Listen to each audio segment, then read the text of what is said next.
bonjour à tous et merci pour cette opportunité de vous parler de mes travaux, mais aussi des travaux de collaborateurs à travers le monde autour de l'animal qui peut être acteur et témoin des progrès de la personne.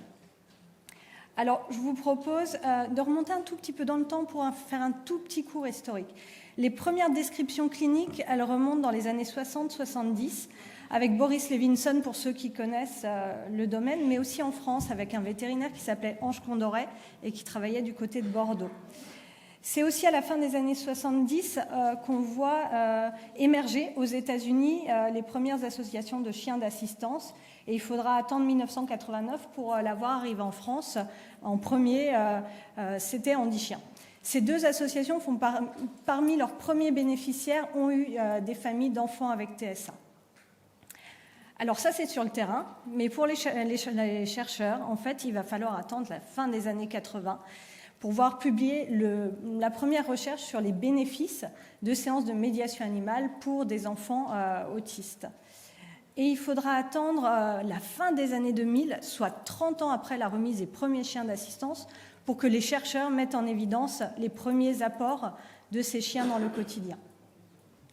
Et c'est à la fin, début des années 2010, qu'apparaissent les premières recherches sur l'animal du quotidien, le chien, le chat, le cochon d'Inde, notamment avec mes travaux de recherche doctorale.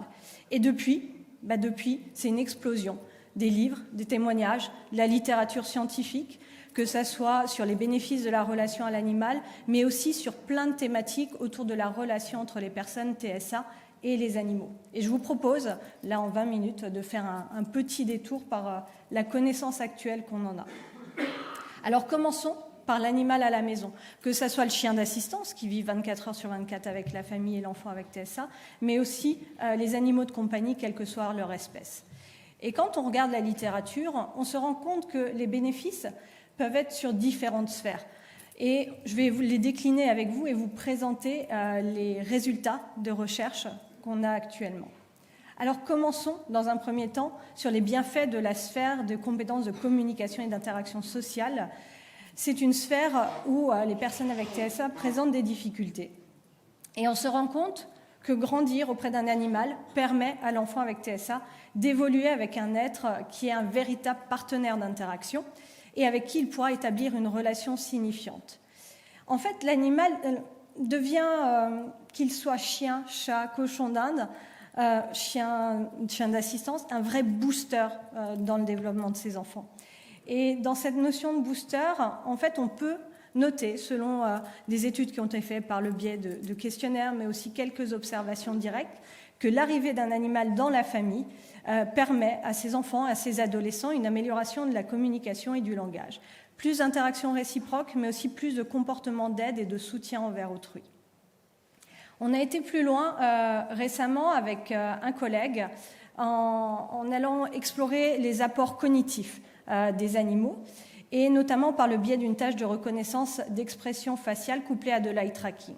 Alors on a inclus des jeunes avec TSA dans deux sous-groupes. Des jeunes qui vivaient avec un chien d'assistance depuis au moins 2 ans et demi et un groupe contrôle qui était en attente d'une remise de chien d'assistance.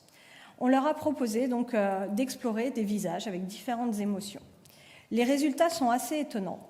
En effet, les enfants vivant sans chien d'assistance passaient plus de temps sur des zones non pertinentes pour la reconnaissance des émotions, sur l'extérieur du visage ou sur les joues.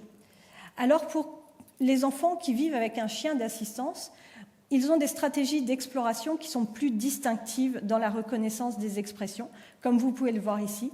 Par exemple, quand la personne présente une émotion de colère, une exploration plutôt des yeux que de la bouche. Et nous allons conclure sur cette recherche que finalement posséder un chien d'assistance pourrait avoir un effet sur le développement des stratégies d'exploration du visage pour la reconnaissance des expressions faciales humaines et donc faciliter la communication au quotidien avec autrui. Si on regarde sur la sphère du bien-être, les animaux au quotidien pour ces enfants et ces adolescents avec TSA sont aussi un apport non négligeable. Les données qu'on a actuellement concernent surtout le chien d'assistance. En fait, l'animal devient une vraie source d'attachement et de compagnie.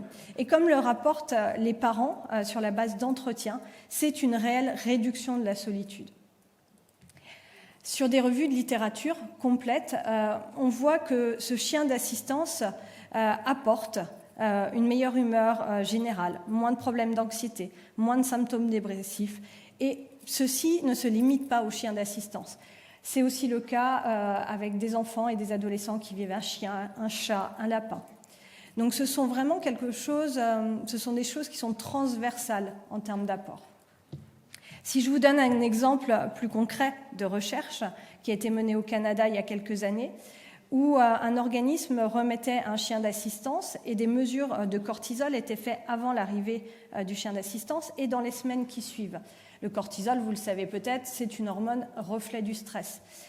À la suite de l'arrivée du chien d'assistance, il y a un taux de cortisol qui baisse drastiquement chez les enfants.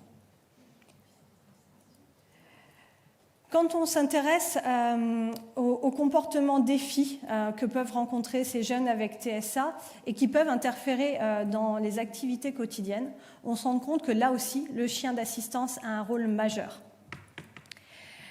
On a pu noter dans plusieurs recherches qui sont concordantes une réduction de l'expression des comportements problèmes chez les enfants avec TSA, réduction des crises en intensité, en fréquence, une réduction, voire une disparition des fugues, voire une diminution des stéréotypies. Alors à titre plus anecdotique, mais je pense que c'est intéressant de le noter, il y a une diminution des malaises somatiques et une amélioration du sommeil de l'enfant.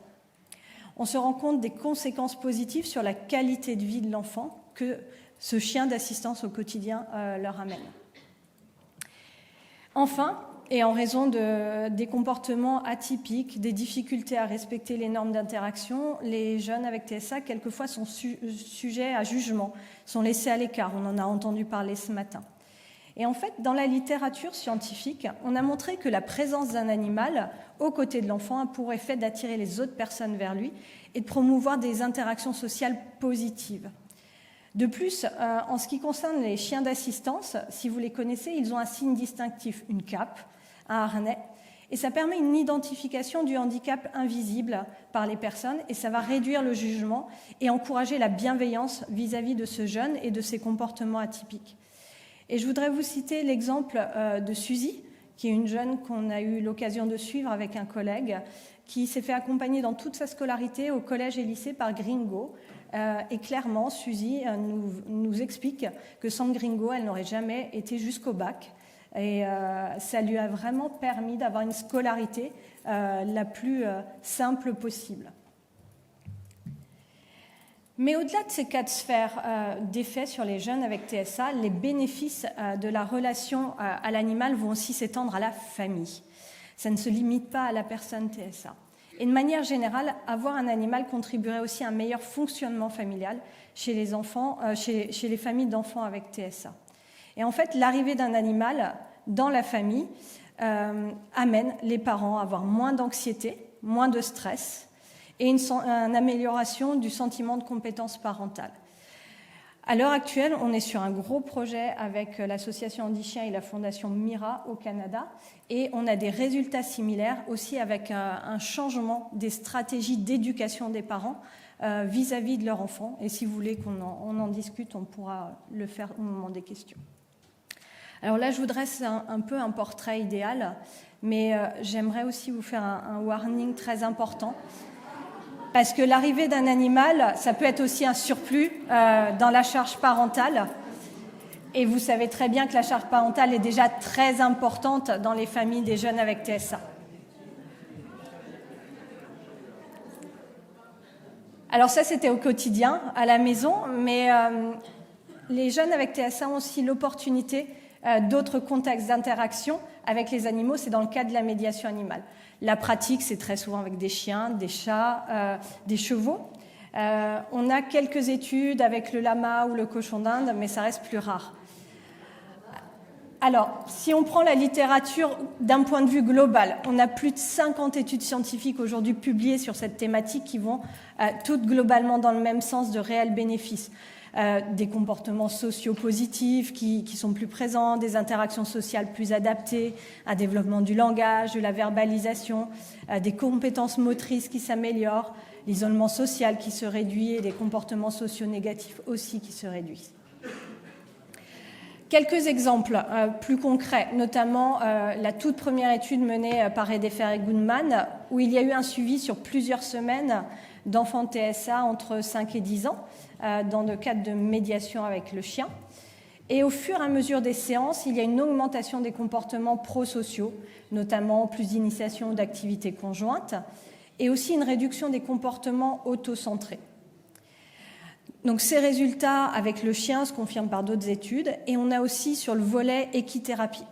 Ici, une étude un peu plus récente menée sur un grand pool d'enfants entre 6 et 12 ans, où on a comparé un programme de 16 semaines d'équithérapie à des enfants qui étaient sur liste d'attente et qui eux aussi allaient bénéficier par la suite de ce programme.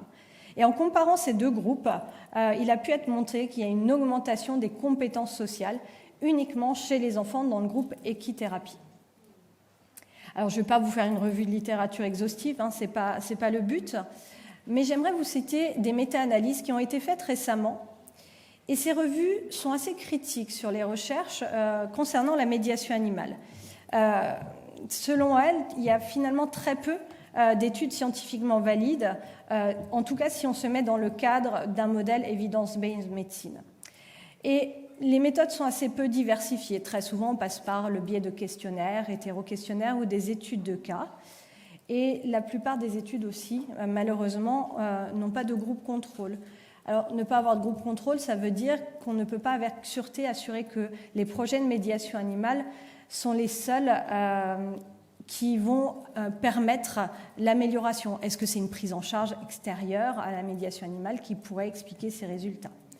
Et enfin, il y a quelques résultats aussi contradictoires dans la littérature qu'il est nécessaire quand même de mettre en exergue. Alors, nous, en tant que chercheurs, on aime bien aller gratter là où ça pose question, et justement, on s'interroge sur est-ce que les variations qu'on note dans les bénéfices et dans les recherches sont aussi liées au contenu des séances. Et je vous propose d'aller questionner cela avec une expérience que nous avons menée il y a quelques années. Alors, on était dans le cadre de séances de médiation canine classique.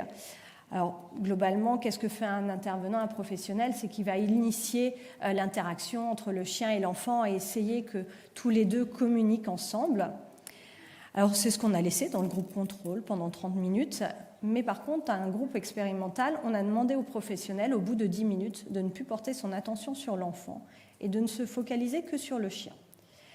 On a fait des observations éthologiques à l'aide des méthodes classiques de notre discipline et on a surtout porté un point focal sur l'attention visuelle des enfants et ses interventions spontanées. Et ce qu'on arrive à mettre en évidence, c'est qu'au moment où finalement ces enfants ne sont plus au cœur de l'attention de la dyade chien professionnel. Donc, vous voyez peut-être avec mon pointeur, je vous montre, il y a un triplement de l'attention visuelle qui se fait vers la dyade chien-éducateur. Donc, ne plus être au centre de l'attention va stimuler l'attention visuelle de ces enfants, une tentative aussi de rentrer en communication avec ce chien et cet adulte, chose que nous n'avons pas du tout observée dans le groupe contrôle. Alors, cette augmentation de l'attention visuelle de ces enfants, ces interventions physiques, comme vous pouvez le voir sur les photos en bas, se maintiennent d'une session à une autre. Alors on voit que finalement les modalités des séances et le comportement même du professionnel va faire moduler les comportements et les compétences interactionnelles des enfants. Et de fait, sur le long terme, faire émerger des compétences assez inattendues. Ces enfants ici montrent par exemple leur capacité à s'adapter selon l'attention du partenaire lorsqu'ils ont l'opportunité d'être acteurs de la situation et de proposer eux-mêmes des initiatives. Ici, le chien, finalement, il devient témoin des compétences de l'enfant. Alors face à ça, avec cette illustration, mais aussi de nombreuses autres soulevées dans des revues de littérature, vous voyez qu'on a des défis scientifiques à le relever pour les années à venir, trouver des méthodes innovantes pour aborder ces questions, notamment dans une approche interdisciplinaire, et aussi surtout mettre en évidence quelque chose qui a transparu dans pas mal d'exposés depuis ce matin, c'est la variabilité individuelle à prendre en compte. En effet, c'est quelque chose qui m'est apparu un peu fortuitement pendant mon doctorat où j'ai réalisé des questionnaires parentaux au téléphone et où j'abordais de manière générale la relation à l'animal que les parents expliquent par rapport à leur enfant TSA et aussi au développement typique. Et il y avait une question qui était toute simple. Quel est l'intérêt de votre enfant pour les animaux en général? Donc ces enfants avaient entre 6 et 12 ans. Quand on écoute les parents d'enfants au développement typique, la moitié d'entre eux disent mon enfant a un intérêt très fort pour les animaux. Ce n'est que le cas d'un tiers des parents d'enfants avec TSA. Et c'est surtout de l'autre côté du spectre des réponses que c'est intéressant. Les parents d'enfants au développement typique disent mon enfant a peur ou est indifférent aux animaux que dans 2% des cas. C'est presque un enfant sur 5 avec TSA qui a peur ou qui est indifférent aux animaux. Et quand ils ont des animaux à la maison, à la question « Votre enfant développe-t-il une relation privilégiée avec un de vos animaux ?» C'est le cas d'un enfant TSA sur 2, alors que c'est la majorité des enfants typiques. Il y a donc une variabilité qui est à prendre en compte. Tous les enfants ne sont pas attirés par les animaux. Et ça se révèle notamment lorsqu'on laisse l'enfant dans une situation de rencontre avec un animal qu'il ne connaît pas, et on le laisse faire spontanément. Et ici, pendant ma thèse, j'avais proposé à des enfants TSA de rencontrer un cochon d'Inde chez eux et de les laisser faire. On a identifié 3 profils d'interaction différentes, quasiment un tiers, un tiers, un tiers. Premier profil d'enfants, des enfants qu'on a dit autocentrés, qui présentaient des stéréotypies et surtout pas d'intérêt pour l'animal. Ils sont partis vaquer à d'autres occupations. Deuxième profil, un profil tourné vers l'humain. En fait, l'enfant, à la vue du cochon d'Inde qu'il ne connaissait pas, s'est tourné vers son parent, a vocalisé vers son parent pour discuter, pour échanger des éléments autour de cet animal. C'est le rôle de catalyseur social qu'on retrouve très souvent dans le lien à l'animal. Et puis il y a le profil confiant où l'enfant a été droit vers l'animal, l'a caressé, a interagi avec lui. Et c'est un continuum avec les enfants neurotypiques puisque c'est le profil majoritaire qu'on a trouvé chez les enfants neurotypiques. On a reproduit cela avec un collègue il y a quelques années avec un chien d'assistance, donc première rencontre avec le chien d'assistance, et là aussi on a fait émerger des stratégies d'interaction différentes. Alors on peut s'interroger sur le fait qu'il y ait des facteurs qui puissent moduler cet attrait ou ce non-attrait à l'animal. Et ceux qui ont pu être identifiés, c'est tout d'abord l'âge du sujet. Plus l'enfant est âgé, plus il aura une propension à s'intéresser à l'animal. Mais aussi le fait d'avoir un animal à la maison. Les expériences préalables amènent l'enfant à être spontanément plus intéressé par l'animal qu'il ne connaît pas. Et encore plus, s'il a développé une relation privilégiée avec son animal à lui, il aura tendance à se tourner plus facilement vers les animaux qu'il ne connaît pas. Et enfin, des premières pistes semblent aussi dire que le profil sensoriel de l'enfant avec TSA semble important dans son lien à l'animal. Néanmoins, je voudrais faire un petit warning parce que quand on travaille sur l'infinité ou l'intérêt, il est important de faire un pas de côté parce que l'affinité ne se révèle pas toujours dans notre filtre neurotypique. Ce n'est pas parce que certains jeunes avec TSA ne vont pas toucher l'animal qu'ils ne sont pas intéressés par lui. Et je repense à des témoignages que j'avais lus, et notamment un jeune qui disait « Moi, j'adore les animaux, j'adore entendre aboyer mon chien. » Et voilà. Nous, en tant que personne neurotypique, spontanément, c'est quand je suis attirée par un animal, je vais aller le caresser. Donc voilà, ça c'est quelque chose qui est très important. Et je finirai sur les mécanismes sous-jacents, parce que c'est très intéressant de dire que la relation à l'animal a plein de bénéfices. Mais pour autant, s'il y a des bénéfices, c'est comment ça marche. Alors il y a plein de pistes aujourd'hui. Je ne vous citerai pas tout. Nous, on travaille surtout sur l'attention visuelle et le possible traitement cognitif particulier. Alors, sur une collaboration qu'on a établie avec des chercheurs du Muséum d'histoire naturelle à Paris, on a montré que les adultes avec TSA ont une préférence empathique envers les espèces qui leur sont phylogéniquement proches, comme c'est le cas des adultes neurotypiques, sauf pour l'homme. De manière, alors je vais dire un peu triviale, il y a une même préférence empathique envers l'homme qu'envers un reptile. Quand on regarde encore la littérature sur les capacités cognitives, on montre que les adultes avec TSA ne diffèrent pas des adultes neurotypiques en attribution ou projection d'états mentaux quand les animaux en sont la cible. mais aussi quand on demande à reconnaître les expressions faciales animales, là où c'est difficile sur les expressions faciales humaines. Mais aussi quand on modifie un tout petit peu les expressions faciales humaines en mettant des filtres anthropomorphes, là il devient facile de reconnaître les émotions. Et ce qui m'amène en fait aux expériences qu'on est actuellement en train de mener au laboratoire autour des expressions faciales et l'exploration des expressions faciales. Vous n'êtes pas sans savoir que les difficultés d'interaction sociale dans le TSA sont certainement liées au traitement des informations spatiales et notamment à une recherche d'informations plutôt sur la zone basse du visage. Il y a quelques années, je me suis interrogée sur mais comment ça se passe quand les personnes avec TSA regardent des visages animaux. Il n'y avait rien dans la littérature, alors on a fait une tâche sur écran en eye tracking, on a proposé des visages humains, bon, rien de nouveau sur la planète, hein, c'était pareil. Par contre, quand on leur présente des visages de chats, de chiens, de chevaux, il y a une exploration en triangle avec un fort attrait pour les yeux des chats, des chiens et des chevaux. Alors on pose l'hypothèse que cette exploration différenciée entre les visages humains et les faces animales pourrait peut-être expliquer pourquoi porter attention aux yeux des animaux aiderait les personnes avec TSA dans la communication interespèces et être possiblement aux prémices des bénéfices observés. À l'heure actuelle, on est en train de mettre un niveau de difficulté supérieur puisqu'on ne travaille plus sur écran, mais en situation réelle, avec des enfants et des ados TSA qui ont des eye trackers embarqués et qui interagissent avec des chevaux, des chiens, des cochons d'Inde, des lapins, et on va essayer de mesurer ça dans des conditions réelles. On se retrouve dans quelques années pour les résultats. Et donc je conclurai pour dire que l'animal, il est acteur et témoin dans le développement de multiples compétences des personnes avec TSA, de façon directe et indirecte, via notamment la famille. Mais l'animal, il peut être un partenaire important pour un grand nombre de personnes avec TSA, mais ce n'est pas le cas pour tout le monde. Il ne faut pas voir ça comme une baguette magique qui va réduire tous les soucis. Alors, il y a une importance de l'intérêt pour les mécanismes sous-jacents aussi, qui nous permettront de comprendre comment ça fonctionne, et notamment sur les processus d'attention visuelle et un traitement cognitif différencié. On est vraiment au balbutiement de ces recherches. Et donc, il y a de nombreuses questions en suspens. Et je pense qu'une qui m'anime énormément, c'est est-ce que les animaux pourraient communiquer d'une manière qui est plus facilement comprise par les personnes avec TSA que la communication avec les congénères humains. Je vous remercie.